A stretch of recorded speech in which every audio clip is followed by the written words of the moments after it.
And let's bring in our excellent panel of analysts. Corey Lewandowski was the manager of the Trump presidential campaign and the co-author of the huge bestseller, Let Trump Be Trump.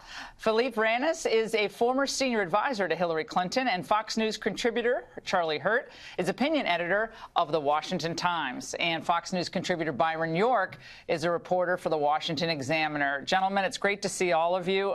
Corey, let's start with you.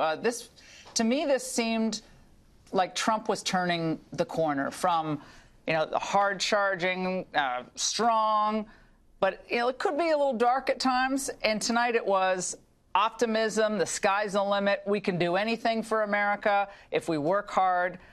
I saw that turn tonight, which I think is important. Look what he focused on. He focused on reminding the American people where we were just a year ago, where the economy was and where it is today, with job creation, with unemployment for the Hispanic and black community at record lows, with consumer confidence at record highs. But also, he reminded our country that we still have problems. MS-13 is a problem, and we had victims in the gallery there whose family members were taken by these horrible people, and we have to do better. He talked about what he's done as it relates to getting rid of ISIS. 98% of the territory they covered is now gone. This was supposed to be a generational problem, is what Barack Obama told us. ISIS was a generational problem. In 1 year, 98% of their territory has been taken over. That's a lot less than a generation. It was a very good, positive, forward-looking speech. Philippe, I thought it was a robust defense of American exceptionalism. The Democrats had a hard time standing at certain parts, which I thought was odd when we talk about African-American unemployment at an unbelievable low. And you can't get Democrats standing for that? I mean, to me, that looks like you're cheering against progress. And that's why I think this new poll that came out tonight is going to put the Democrats upside down. 97%, according to the CBS poll, just came out after the speech, of Republicans rated it well. 43% of Democrats rated it good, and 72% of independents gave it a positive approval. Overall, it was 75-25 approving of Trump's speech. Well, I think what President Trump did tonight was he gave a traditional State of the Union address. And I actually don't mean that as a compliment, and I don't mean it as a I wouldn't snark, think so, Philippe. But I don't mean it specifically snarky to President Trump, and I'll tell you why. The man that Corey got to the Republican nomination is not the man who has done it traditionally. He has not left any stone unturned, upended, just smashed. And that has worked for him. The State of the Union, it seems to be the last bastion that he respected as is. And I'll tell you why I think that might not have been the best thing. Your numbers aside, I think what you had tonight was probably, well, I'm not going to pretend to understand the Republican base, probably a lot of people who thought that that was flat. That was not the guy that they loved out there fighting. Well, they liked it. They liked it. But you know what? Never in the history of man has someone said, hey, remember last week when the president said this in the State of the Union address? And they're not going to next week. And I actually think that's a missed opportunity for President Trump, because he's a man who has taken everything, turned it upside down, and made it work for him. He let the State of the Union go as normal, and we're going to forget about it. All due respect to CBS Poll, whoever it is, we're going to forget about it. He could have and should have just been him, because you know what?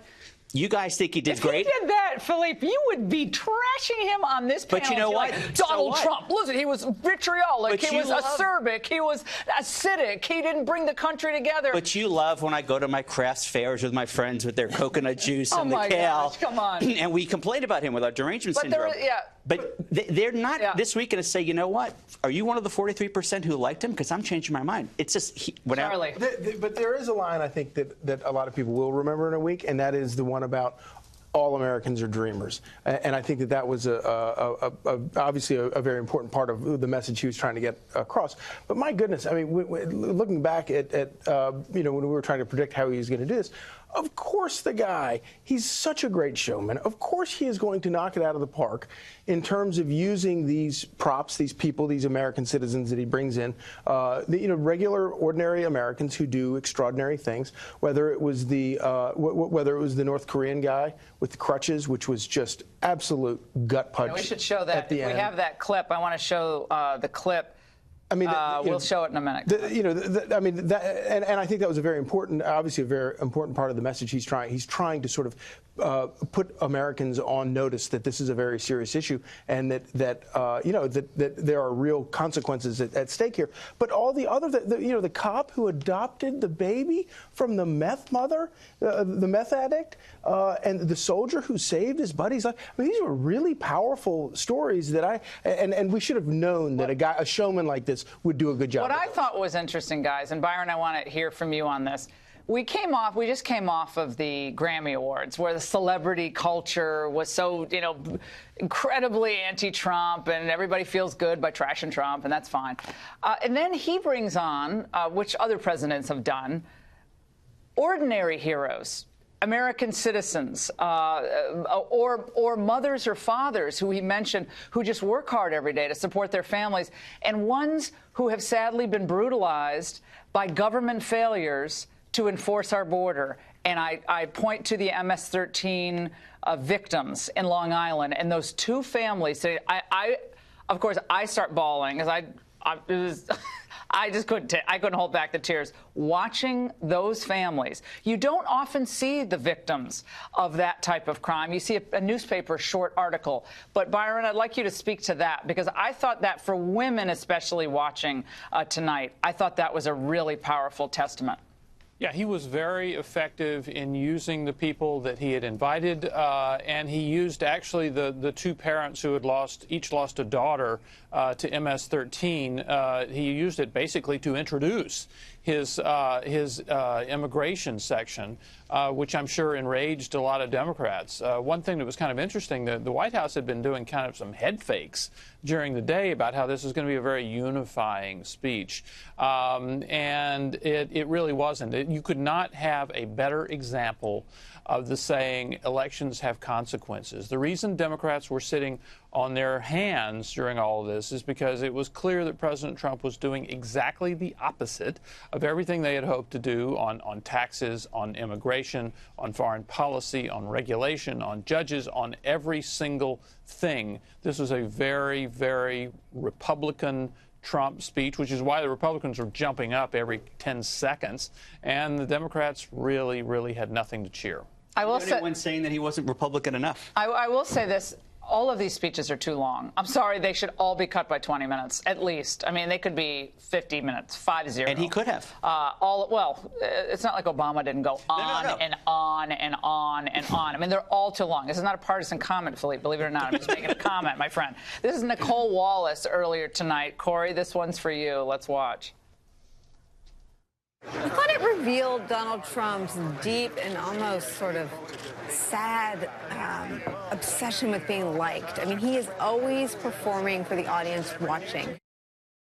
No, because people who are politicians aren't interested in performing. I'm not sure what politics she's been covering. Which part did Nicole not like when he talked about the American flag, when he talked about the 12-year-old boy who was going back and remembering the soldiers who didn't have flags at their grave? Was that the part that she didn't like? Did she not like the part that we moved the capital and recognized Jerusalem now? Which part did Nicole actually take exception with? And the answer is there is none, because the message that Donald Trump outlined tonight is the message that he talked about in the campaign, which is we're going to put America first. I know it's a novel idea to some people. I know they'd rather live in another country. I know the members of the mainstream media said they'd promise to move if Donald Trump got elected. Guess what? They're still all here. They're still all getting rich, and they don't love the fact that we have a president who's now proud to call America the greatest country in the world again. There was a part of the speech that I referenced earlier, Philippe, where the Democrats, it was palpably weird, I'm sorry, that they didn't react. I want to play it. It's the first soundbite on our sheet. Let's watch. I call upon all of us to set aside our differences, to seek out common ground, and to summon the unity we need to deliver for the people. This is really the key. These are the people we were elected to serve.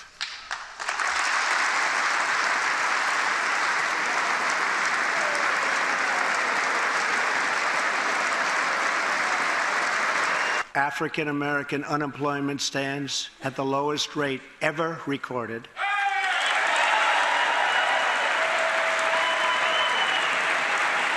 And Hispanic American unemployment has also reached the lowest levels in history.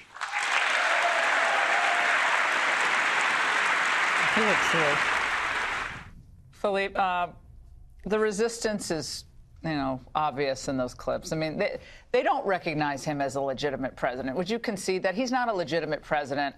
So they're just going to give up on the whole idea of governing. There's not going to be a debate about policy. There's not going to be a debate about, well, if you tweak the tax cut this way, we'd see 0.7% more GDP in the third quarter. They've dispensed with all of that. They are just not going to govern with the Republicans. That's my sense. Would and you watching rather that them reaction, express their disagreement with him the way some Republican lawmakers did in 2009 to President Obama by getting up and yelling, "You lie"? Oh, you mean one person, Joe Wilson? Well, not the entire.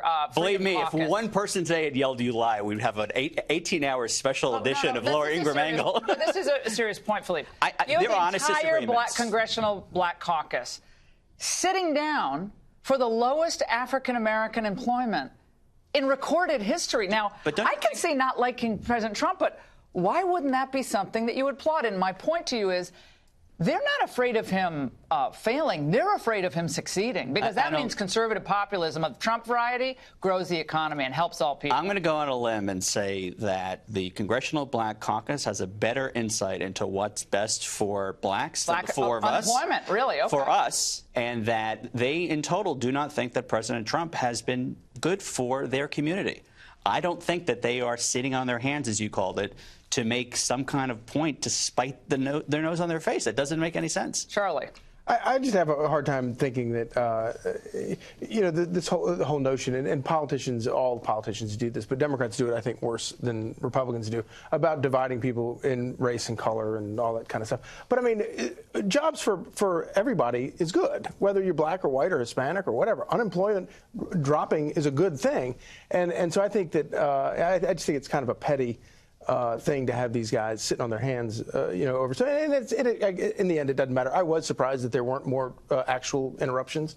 But, Trump threw out, and he did this throughout the campaign. It's why he won. And he did it tonight. And he came back to it at the end, where he said that above all else, they are all Americans. And this capital, this city, and this nation belongs to them. And it's strange that that's still a radical idea around here, but it is. And it's why people like him. And it's why people around here don't get why people like him. Byron, returning power to the people, that was a theme during his campaign. But, it was combative during the campaign, and I've been saying for some time, I know others have written it, that we needed Trump to take that turn to the more optimistic. And I think tonight, and I could pick out 7 or 8 points in this speech where you really started to see that, okay, we're focusing, the prize is for everybody. This is a land of freedom and opportunity. And if you work hard and play by the rules, you will get ahead. And I think it was high time that he made that turn. And I think that's where you might start seeing those numbers go up. You're already starting to see them go up, 43% approval, and his numbers on the economy are now flipped up the right way, according to the Real Clear Politics average. That's good stuff for him. You're right. It is time for him to make that turn. And, it's interesting. We've been talking about how unhappy and sour the Democrats look during this whole thing. But let's look at the Republicans here. They seem like a pretty happy group, very, very supportive of the president. Earlier in the day, Mitch McConnell had said 2017 was the best year for conservative principles that he had been in Congress. And you mentioned the CBS poll of near unanimous Republican support for this. I think that this speech was also very good for solidifying Republican support. He had it on the Hill, but it's always better to have more. So I think just as you look at the Democratic unhappiness, look at the Republican unity in response to this speech. Look, the Republicans were really miserable for, years and years during Obama. So it's like, we all have our turn, I guess, being miserable sitting through State of the Union speeches.